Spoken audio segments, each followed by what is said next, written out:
सर्दी के मौसम में आप रवाना हो गए। जब लाहौर पहुंचे तो पता चला कि हजूर तो चिश्तियान शरीफ तशरीफ ले गए।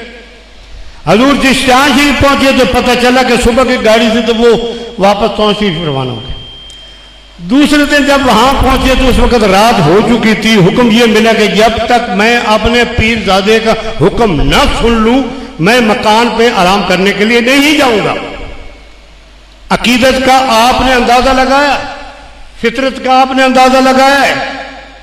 चुनाचे आप अपना गले में पटका डालते थे तौन शरीफ की हाजिरी में, वो डाला और इस वक्त जो शीश महल के नाम से मकाम मशहूर है जहां मेरा पीर क्या फरमाता था, वहां दर पे बैठ गए, दुजानू होके हाथ मांग के बैठ गए।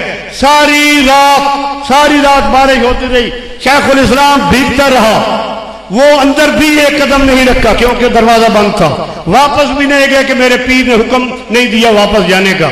हालांकि सराह का और मकाम का कोई इतना फासला तो नहीं था, लेकिन मतलब यह था कि मैं जब तक अपने पीर के हुक्म न सुन लूं मैं वापस नहीं जाता।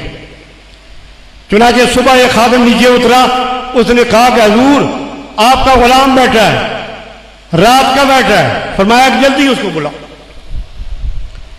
फिर क्या पता कि आशिक और माशूक की क्या मुलाकात हुई। सबको हुक्म हुआ कि तुम निकल जाओ, अंदर से चले जाओ।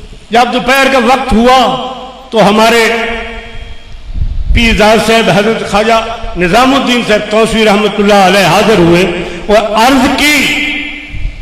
बड़ी समझने की सोचने की बात है, जिसकी समझ में आ जाए तो सुभान अल्लाह कह देना, अगर समझ की बात ना है तो अब सुभान अल्लाह। फरमाने लगे हजरत ख्वाजा निजामुद्दीन साहब रिश्ते के चाचा से, फरमाने लगे मैं एक सौदा करने आया हूं आपसे। आपने फरमाया चाचा से फरमाइए। कहा कि एक कमरुद्दीन मुझे दे दो, मेरे और मेरे वालिद के तमाम मुरीद तुम ले।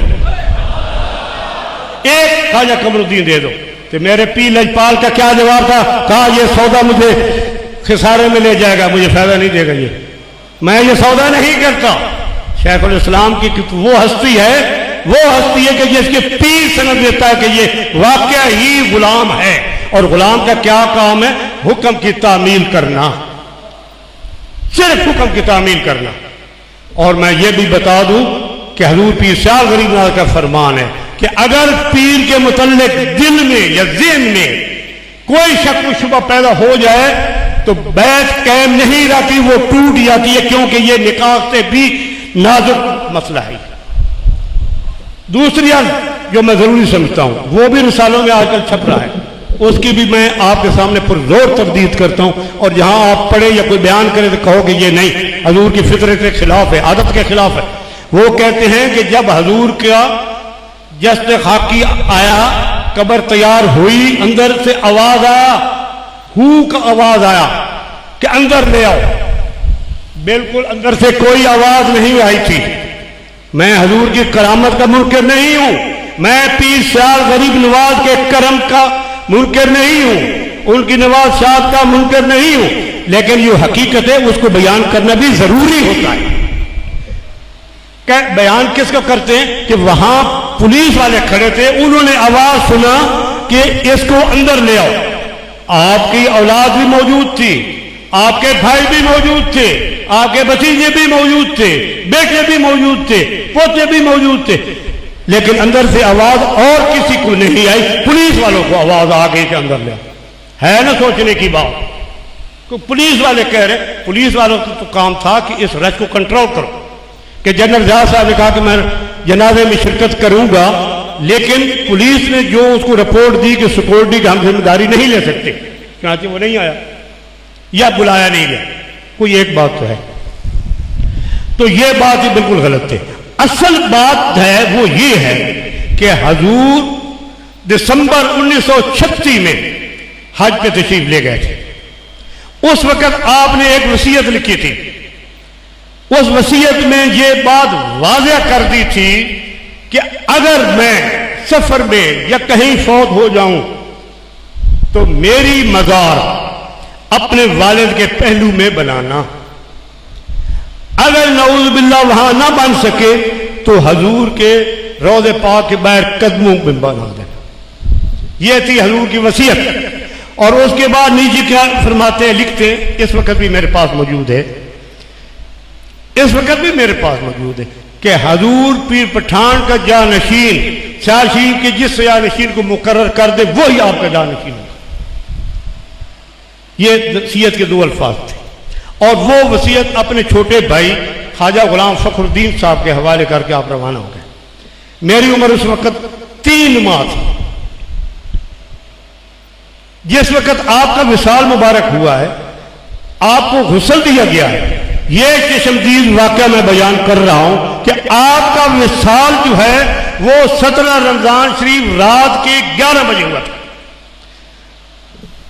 और किस तरह हुआ यह भी मैं हजूर की इजाजत से अर्ज कर दूं कि यहां सरगोदा में 3 दिन इलाज रहे। हजूर ने करम फरमाया, मिजाज कुर्सी के लिए हजूर तशरीफ ले आए। चुनाचे इलाज की गरज से हमें लाहौर ले जाना पड़ा हजूर को। तो वहां एक कर्नल राठौड़ थे, डॉक्टर इंचार्ज, उन्होंने कहा कि हम उस सीना को खोलना चाहते हैं। यह तो मैं अर्ज कर रहा हूं, हम ऑपरेशन करना चाहते हैं।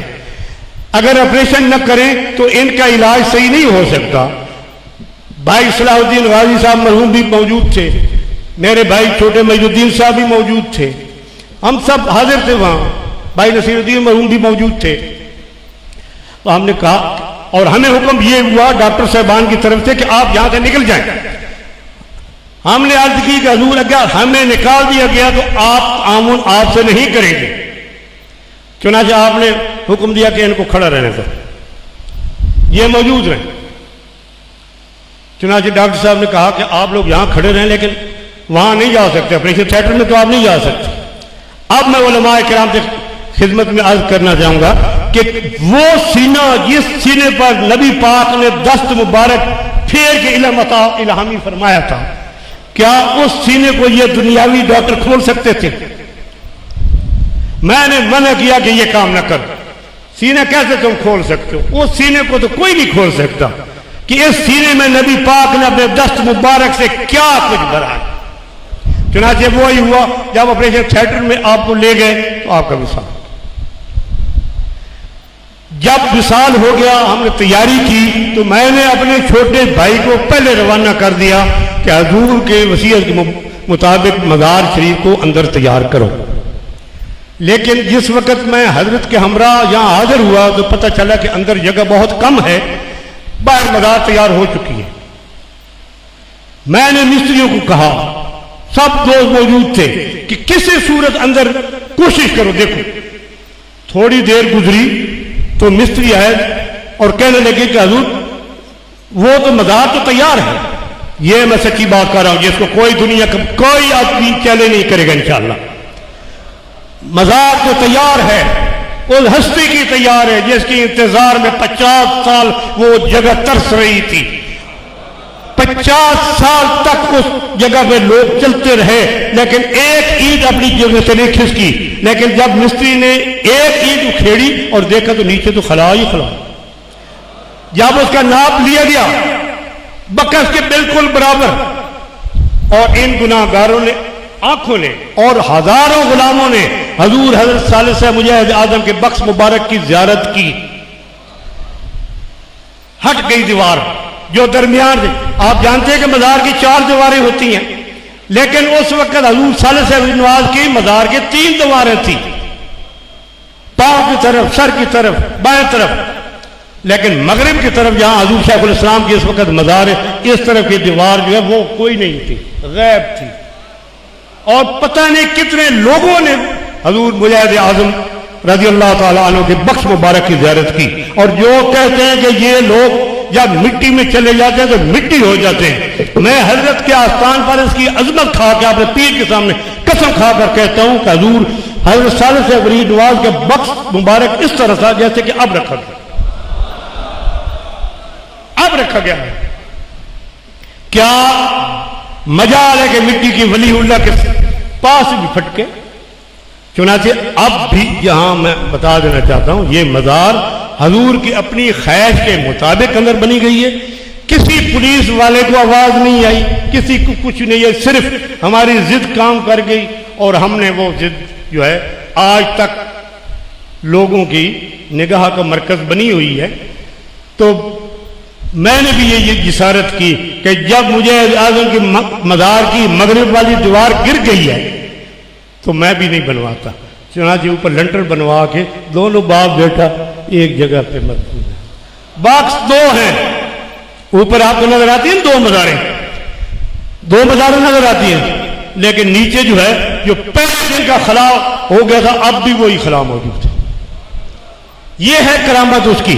ये नहीं करामत उसकी कि हजूर के सामने वो गुस्ल करे, हजूर के सामने बाल निचोड़े, या पुलिस वालों को जो है वो आवाजें अंदर से आने लगे। किसी को कोई आवाज नहीं आई अंदर से। ये सिर्फ उसका अपना कर्म है और मिस्त्री ने बताया कि मज़ार तैयार है इसलिए वो अंदर होगी। अब मैं आपकी खिदमत में एक अर्ज करना चाहता हूं कि पाकिस्तान और हजूर शेखुल इस्लाम जो कुर्बानियां पाकिस्तान के हुसूल के लिए हजूर शेखुल इस्लाम ने दी हैं, मैं कसम खा के कहता हूं कि भुट्टो खानदान ने इतनी कुर्बानियां नहीं दी। भुट्टो खानदान ने तो 2 या 3 कुर्बानियां दी हैं, लेकिन पीर साहब नवाज के हजारों मुरीदों ने कश्मीर में अपनी जानें कुर्बान की हैं पाकिस्तान की खातिर। अब हमारे सरगोदा शहर की यूनिवर्सिटी में जो ये यूनिवर्सिटी कायम हुई है, इसका नाम रखा जा रहा है बेनजीर भुट्टो, मोहतरमा बेनजीर भुट्टो शहीद यूनिवर्सिटी। मेरी बात आप समझिए। अब मैं करारदाद पेश करता हूं कि अगर इस यूनिवर्सिटी का नाम शेखुल इस्लाम रज़ियल्लाहु ताला अन्हु के नाम से नहीं रख सकते आप, तो बेनजीर शहीद भुट्टो भी नाम इतना जरूरी तो नहीं है। क्या यह करारदाद आपको मंजूर है?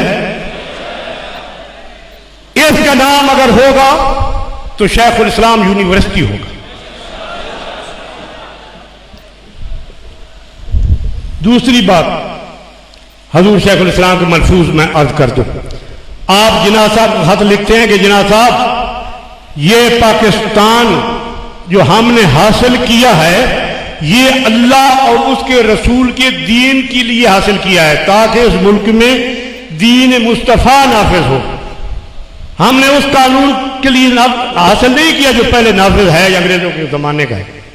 तो जिनाब साहब मैं ये भी अर्ज कर दूं कि जब मैं अपनी औलाद पर और अपने तन पर देखता हूं फटे पुराने कपड़े तो मुझे दिली तकलीफ और कोफ्त होती है।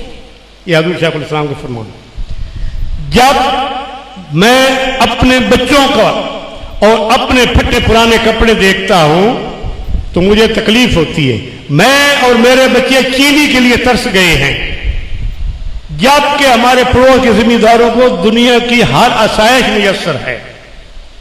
ये टिवाने हजरात थे, कुछ और लोग थे जिन्होंने चमचागिरी की, अंग्रेजों की मुरब्बे ले और बरात ली, सब कुछ लिया। तो जब हजूर शेखुल इस्लाम की खिदमत में ब्लैंक चेक पेश किया गया तो आपने वो फाड़ के आग में जला दिया, कहा कि मेरे लिए सबसे ज्यादा जो है वो पीर पठान के दर की गुलामी है और मैं किसी अलकाब पे नहीं जाता। आज वो ही उसको सिला मिल रहा है। खुदा भी राजी है उसमें, रसूल भी राजी है और पीर भी राजी है। वो कहते हैं ये पीर के मैं शेखुल इस्लाम के उर्स की महफिल, ये जो है महफिल में हाजिरी जरूरी समझता हूं। और रात को हजूर तशरीफ से ले आए और हमें हुक्म हुआ कि आप अपने वक्त पर महफिल करा दें। लेकिन जब हजूर तशरीफ ले आए तो कहा कि एक महफिल तो मेरी रह गई। हमने कहा जी कोई हजूर तशरीफ ले आए महफिल और हो जाती, उसकी महफिल तो हर वक्त होती है, एक और से हजूर की ज़ेर सदारत। तो अल्हम्दुलिल्लाह रात की महफिल भी हो गई। दूसरा हजूर का फरमान मैं आप तक पहुंचा दूं। हजूर ने फरमाया था कि मेरे उस दारुलूम को, इसको महफूज रखना, इसकी इमदाद करना, इसको कायम रखना जो पीर साहब गरीब का कायम शुदा। ये हमारे पास शेखुल इस्लाम की अमानत है। मैं ये नहीं चाहता कि दूसरे मौलवियों और पीरों की तरह मैं कभी लंदन में चंदा मांगता फिरूं, कभी मैं किसी जगह पे मांगता फिरूं। अगर मैं मांगूंगा तो खुदा की कसम पीर पठान के दर से या पीर साहब के दर से मैं लोगों से नहीं मांग सकता। हाँ अलबत्ता अगर लोग दें तो उनकी अपनी मर्जी है, उनकी अपनी खुशकिस्मती है। दें तो उसकी अपनी खुशकिस्मती है। लेकिन मैं जो मांगता हूं हमेशा वो मैं पीर पठान के दर से मांगता हूं, पीर सियाल के दर से मांगता हूं। एक मुरीद पीर को क्या दे सकता? ये भागे भागे फिरते हैं ये पीर, कभी कहां दौड़ते फिरते हैं। उन मुरीदों का क्या कसूर है? यही कसूर है कि उनके बड़ों ने जो इन्होंने बैत कर ली है इनके साथ,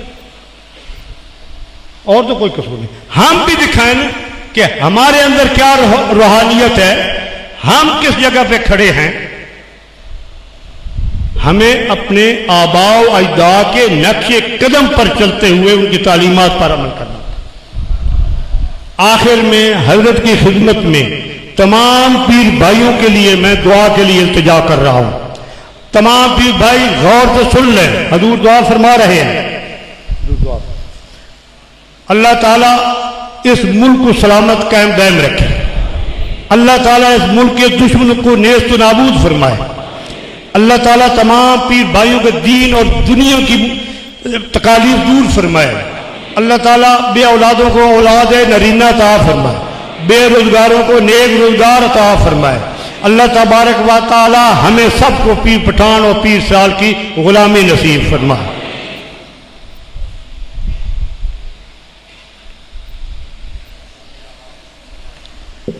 मेरे भाइयों, आपके लिए सबके लिए दुआ हो गई है। तमाम पीर भाइयों से मेरी इल्तिमास है कि जो हजरात जुम्मा पढ़ाने के लिए या किसी और मजबूरी के लिए तशरीफ ले जाना चाहते हैं तो हजूर के हुक्म से उनको जाने की इजाज़त है।